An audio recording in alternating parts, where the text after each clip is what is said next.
Yeah. Eto na nga, malaking balita talaga ang pagdalaw ni Oliver Moeller. Kung matatandaan niyo po yung Searchy doon sa Especially For You noong April 6 sa It's Showtime. Yung kung saan si Michelle D ang naging searcher na nangyari na po yung kanilang first date, kamakailan lamang, at talaga namang pinupuri nila ang isa't isa. Sabi nga ni Oliver, napaka-elegant, napaka-eloquent nito ni Michelle D. Nag-enjoy sila sa first date nila. Okay. So, ang mga fans natutuwa dahil si Oliver ay kay Michelle D kasi ayaw nilang pumasok si Oliver. Yung iba ha, ayaw nilang pumasok si Oliver sa buhay ni Kim dahil guguluhin daw nito ang Kim Pao. Okay.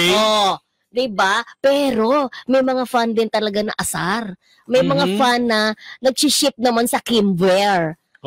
Kim to Oliver. Okay. Diba? Kasi parang tinutok-sutok siya rin naman kasi ni Vice, yung iba na bagay din si Kim kay diba yung iba na kay Oliver. Oliver Vice, si attorney. Attorney. Cebu-based attorney. Yes, diba? Eto na, dumalaw sa It's Showtime. Yes, kanina. Kanina din ako sa Showtime. Kanina lang. Ang dami mo pinupuntahan. Yes, nagkita kami ni Oliver. Tapos? Sabi niya, oy, tinutokso siya ni Vice. Si Kim ba binibisita mo? May ganun ano niya. Tapos, ang unang nagsimula niyan, si Bong. May binibisita ka dito. Tapos sumegoy na si Vice. Si Kim ang binibisita niya, di ba?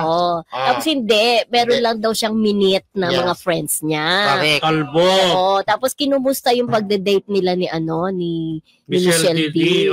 Sabi niya, it's okay, sabi naman ni Oliver, diba? She's elegant, ganun-ganon. Tapos, ano pa ba yung sinabi niya? Sinabi ni Vice ganda, parang kung bakit siya napadalo dito. Ngayon sabi nga, I'm meeting some people here lang, sabi niya.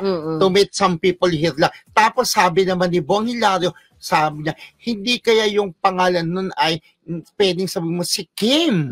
Sagot naman ng Oliver.